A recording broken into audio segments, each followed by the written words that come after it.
The sound came first, a metallic shriek like steel screaming against itself, followed by a bone-rattling crunch. Then silence, but not the peaceful kind, the heavy, suffocating kind. Like the world had taken one last breath and held it. When Mary opened her eyes, it wasn't to her bedroom ceiling or her children's sleepy voices. It was a sterile white tile above her, buzzing faintly with flickering fluorescent light. The air smelled like antiseptic plastic and panic. Her limbs felt foreign. Her mouth tasted like dust. And inside her mind, a jagged memory floated just beneath the surface. A voice, a woman's voice, cold, proud, and far too familiar. Now it's my turn to live in luxury. The words slashed through the fog in her brain like a knife. Not a dream, not a delusion. Someone had actually said that. Mary blinked slowly, turning her head. A machine beeped steadily beside her. IV lines coiled around her arm like vines. She tried to sit up, but her body refused. It wasn't just pain holding her down, it was fear. What happened while I was asleep? Who said those words? And why do I feel like I know her? Then the beeping grew louder. Her heart rate spiked. Because in that moment, even before checking her phone, Mary Berry knew something was deeply, terribly wrong. It was 3:07 a.m. The hospital ward was quiet, save for the soft hum of machines and the occasional shuffle of nurses changing shifts. Mary was drifting between pain and sedation, her eyelids too heavy to keep open for more than a few seconds at a time. And then the phone rang. Not the room phone, her phone. It vibrated beside her pillow, and for some reason, her hand moved to answer it, as if guided by instinct. She didn't expect the voice on the other end. Not that voice. "Now it's my turn to live in luxury," Jennifer said, dragging out each word like a silk scarf soaked in poison. There was no, "Hi, how are you?" No, "I'm so glad you're awake." Just that. A declaration. A taunt. Mary's fingers went cold. She tried to speak, but her voice caught in her throat like static. Her heart pounded faster than any beeping machine could keep up with. That voice, that sentence wasn't imagined. It was real. And it was Jennifer, her sister-in-law, her husband's younger sister, the woman who once called Mary family. Now she sounded like a stranger. A stranger who had been waiting for Mary to fall asleep and never wake up. Her hands were trembling. The room was still dim, a dull gray filtered through drawn blinds. The words from Jennifer still echoed in her mind like gunshots down a hallway. Now it's my turn to live in luxury. Mary didn't need a lie detector to know the truth. She needed her banking app. Her fingers swiped shakily across the screen. Facial recognition. Loading. Loading. Then, bam! $90,000. Gone. Her breath caught in her chest. The transaction list scrolled like a red carpet of destruction. Louis Vuitton, $6,450. Gucci, $8,900. Cartier, $13,200. Saks Fifth Avenue, again, another boutique she couldn't even pronounce. And another. And another. This wasn't fraud from a stranger. This wasn't a scam. This was personal. Because Mary hadn't lost her wallet. She lost control. Someone she knew, someone who walked through her front door, had opened her purse, memorized her numbers, and helped themselves to a luxury lifestyle while she fought to stay alive. And worse, they felt entitled to it. She didn't deny it. She didn't even try. Jennifer called again. This time, her voice wasn't sarcastic. It was proud, calculated, almost victorious. "You have everything, Mary. I just took what was fair." There it was, not a slip of guilt. Not a whisper of regret. No, "I'm sorry." No, "I lost control." Just a twisted sense of justice, spoken like a woman who believed she was the hero of her own story. Mary listened in silence, trying to breathe through the surge of adrenaline rushing to her temples. Jennifer continued, "You always act like you're better. Your job, your house, your perfect little life. I see how you flaunt it. So yeah, I took your card. I deserved a taste. You wouldn't miss it anyway." It was like listening to a burglar complain about inequality while holding your stolen jewelry. Mary closed her eyes, each word burning deeper. Jennifer didn't just want her money, she wanted revenge, and she thought stealing it made them equal. Mary hung up the call with Jennifer. No more words, just silence and strategy. Her fingers felt numb, but her mind was sharpening. This wasn't just betrayal. This was criminal. She pressed the red button beside her bed. Moments later, Nurse Linda stepped in, calm, gentle, alert, as always. "Everything okay, Mary?" Mary looked straight at her. Her voice was soft, but each word was precise, like a scalpel.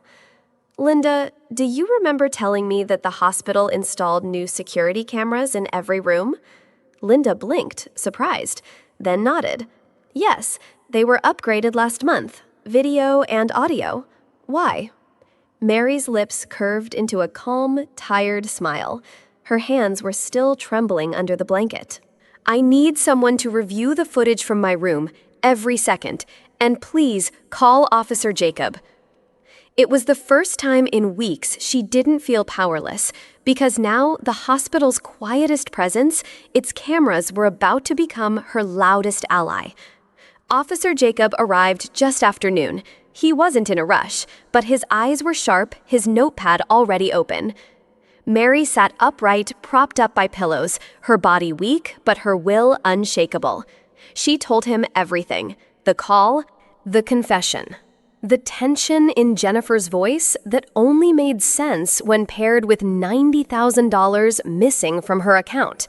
Jacob nodded slowly, then motioned to the security staff. 10 minutes later, a tablet was placed in front of Mary. The screen lit up. Footage rolled, and silence fell. There she was, Jennifer, opening the hospital room door, looking both ways, walking in like she belonged. She didn't rush, she didn't hesitate, she didn't even glance at the camera above the bed. She walked straight to Mary's purse, opened it, took out the credit card, held it to the light, took a photo with her phone, put it back calmly, casually. Then she pulled up a chair, sat beside Mary's unconscious body, tilted her phone, and snapped a selfie, smiling, as if she were on vacation. Officer Jacob's jaw tightened. Mary didn't speak. She didn't have to. The video spoke for her, louder than any scream ever could. The video ended. No music, no courtroom. Just the quiet hum of the IV pump, and a truth that buzzed louder than anything else. Officer Jacob looked up from his notepad. "Mrs. Barry, do you want to press charges?" There was no rage in her eyes, no shouting, no drama, just steel. Mary inhaled slowly. Her voice was soft, but each word cut with the precision of a surgeon's blade. "Yes, I want to file a police report." No hesitation, no glance to the door. No asking, "What will Kevin say?" Because this wasn't about saving face. It was about saving her dignity. She had been unconscious, vulnerable, and Jennifer had used that to feed her greed. This wasn't just wrong. It was illegal. And finally, Mary was done treating it like a family issue. This was a crime. The door burst open. Kevin rushed in, still in his work clothes, shirt untucked, eyes wild with worry. "Mary, what's going on? Jennifer just called me." She's crying, saying you're making things up, that you're confused, that you're attacking her for no reason. Mary didn't answer. She didn't argue. Instead, she simply pointed. Officer Jacob handed Kevin the tablet. The footage was queued up, silent, still, damning. Kevin watched. At first, his face showed confusion, then disbelief, then something far worse, betrayal. He leaned forward, narrowing his eyes as the video played. There, Jennifer, walking in like she owned the room. Digging through Mary's purse, snapping photos, sitting beside his unconscious wife and smiling. Kevin's lips parted slightly, like he wanted to say something, but no sound came, only breath, heavy, shaky, like the wind had been knocked out of his soul. "She told me," he whispered. "She told me she came to pray for you." And in that moment, Kevin Barry realized something no brother ever wants to admit. His sister had lied, and worse, she had stolen from the woman he loved most. While that woman lay fighting for her life. His hands dropped to his sides. His voice cracked. I can't believe she did this." The video kept playing, but Kevin had seen enough, and he would never see Jennifer the same way again. She came in like a storm. Patricia's heels clicked sharply on the hospital floor, her purse swinging with every step, her face tight with fury. "How dare you, Mary? How dare you accuse Jennifer of something like this? She told me everything. You've always resented her, always tried to make her feel small, and now when you're weak, you attack her." Mary didn't react. She didn't fight back. She just looked at Kevin, then turned to Officer Jacob. "Can you show her the video?" Jacob nodded. He tapped the screen. The room fell silent, and the video played again, this time through the eyes of a mother. Patricia leaned in, arms crossed, still angry, still convinced this was a misunderstanding. But as the seconds passed, she saw Jennifer walk in, dig through Mary's purse, take the card, take a photo, then sit beside her daughter-in-law, unconscious, and smile for a selfie.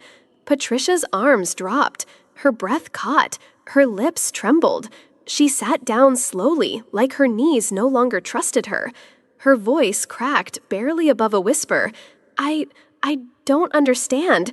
She said you gave her permission. She said you were trying to make peace between you." Mary looked at her, softly, but firmly. No, she lied. And just like that, the weight of denial broke. The courtroom was silent. You could hear the faint creak of leather shoes, the scribble of a pen. Even the cough of someone in the back row felt loud. Jennifer sat at the defendant's table, clean suit, flawless makeup, and that old mask of charm stretched thin across her face. The prosecutor finished laying out the evidence: video footage, transaction records, phone call transcripts. Then it was Jennifer's turn to speak. She stood up, cleared her throat, lifted her chin, still trying to look unbothered. "Your Honor," she began, "there's been a huge misunderstanding. Mary and we had an agreement. She gave me the credit card as a way to make peace." A ripple moved through the courtroom. Even the stenographer paused for a beat. The judge leaned forward, eyes narrowing. "She gave you the card? While she was unconscious in the ICU?" Silence. Jennifer opened her mouth, but no sound came out. Her lips moved, but her voice was gone. Because in that moment, even she knew no one believed her anymore. Jennifer blinked hard. Whatever was left of her confidence cracked. Her lawyer leaned toward her, whispering rapidly. She nodded once, twice, and then she spoke. "Your Honor, I'd like to accept the plea deal." The courtroom didn't cheer. There was no applause, only stillness, a silence that sounded like shame. The judge didn't flinch. He picked up the folder. "Read aloud. Jennifer Aniston, you are hereby sentenced to 19 months in state prison, 6 years probation, full restitution of the stolen funds, and the forfeiture of all assets purchased with the victim's credit card." That meant the bags, the shoes, the clothes, the jewelry, all of it, boxed, labeled, and auctioned. Jennifer was handcuffed. Her designer outfit traded for an orange jumpsuit. No earrings, no lashes, no pride. She didn't cry, but when she turned around, her eyes were empty. And for the first time, she looked like someone who had finally realized what she'd lost. Not money, not brands, but everything that once made her human. The first letter came a week after the sentencing. It was written on cheap prison paper, sloppy penmanship, no return address. "I don't understand why you're doing this to me," Jennifer wrote. "You've always hated me. Admit it. You wanted to see me fall. You think you're perfect? Well, congratulations. You win." Mary read the letter once, then folded it, set it aside. Weeks passed. Another letter came, this time shorter, angrier, but still full of blame. "Kevin turned his back on me because of you. Mom barely speaks to me now. You ruined my life." Mary didn't reply. She didn't need to. Months crawled by. Then something shifted. A new envelope, same rough paper, but the tone different, softer, almost afraid. "I didn't just take your money," Jennifer wrote. "I broke your trust. I broke us, and I don't even know if I deserve forgiveness anymore." Mary sat with that letter for a long time and said nothing, because sometimes there are no words, only scars. It was just after 7 p.m. The hospital room was quieter now. Mary was nearly fully recovered physically. The bruises had faded, the stitches removed, but the invisible wounds still ached. Her phone buzzed softly. It was a number she didn't recognize. She answered, "Hello? Is this Mrs. Mary Berry?" "Yes. I'm calling from the prison counselor's office. Jennifer Aniston is part of our accountability program. She asked if you'd be willing to meet her, in person, for a supervised conversation. She says she wants to apologize." Mary said nothing for a moment. She looked out the window at the way the sun touched the trees, at how quiet peace can feel. Then she replied, "No." A pause on the other end. "Are you sure?" Mary nodded, more to herself than anyone else. "I wish her peace," she said, "but I don't need to walk that path with her." She hung up, calmly, because forgiveness doesn't always mean reunion. Sometimes it simply means letting go and not looking back. Life has a strange sense of humor. 8 months into her sentence, Jennifer enrolled in a prison education program. Her chosen course? Business ethics. The woman who once whispered, "I deserve it, she won't even notice it's gone," was now studying modules on honesty in corporate leadership, the consequences of theft, transparency and trust. Her handwriting, once sloppy, had improved. She underlined terms like integrity, accountability, and moral responsibility, and every time she turned in a paper, she had to sign a declaration. "I confirm this assignment is my own work." It was the same hand that had once signed $13,000 at Cartier with someone else's credit card. Irony doesn't always roar. Sometimes it just sits in a plastic chair in a prison classroom, highlighting the very virtues it once threw away. Time doesn't erase pain. It softens the sharp edges. But some wounds never fully vanish. A year later, Mary stood on her porch, a cup of tea in her hands, her children laughing in the yard. She was safe, whole, and quiet inside. Jennifer had become a name mentioned less and less. Kevin no longer asked about her. Patricia, still processing the damage, had grown more silent and more humble. But Mary had made peace with a truth she used to fear. Not everyone deserves a place in your life just because they share your blood. She didn't need Jennifer's apology, or her redemption, or her letters. Forgiveness, Mary realized, doesn't always look like a hug or a second chance. Sometimes it's a full stop. A boundary. A decision to let go of the version of family that hurts more than it heals. Peace, she whispered to herself one morning, doesn't mean pretending it never happened. It means I'm no longer letting it define me. And that was enough. Sometimes the most expensive things we lose aren't money, aren't handbags, aren't designer shoes or luxury brands. They're trust, dignity, and the right to call someone family. Family isn't just about blood. It's about respect, honesty, and kindness. And once trust is broken, no apology or tears can truly buy it back. Sometimes forgiveness doesn't mean letting someone back in. It means letting go to protect your own peace. True healing doesn't come from forgetting the past, but from refusing to let it shape your future. Remember this. The real worth of a person isn't in what they own, but in how they treat you when you're at your most vulnerable. And yes, you always have the right to redraw your boundaries, even if that means closing the door on someone you once called family. If this story touched your heart even just a little, don't forget to subscribe to Whispers of Life and turn on the bell, because every week we bring you real, emotional, and unforgettable stories that remind us what it truly means to be human. And if you've ever had to walk away from someone you loved, just to love yourself more, this channel is for you.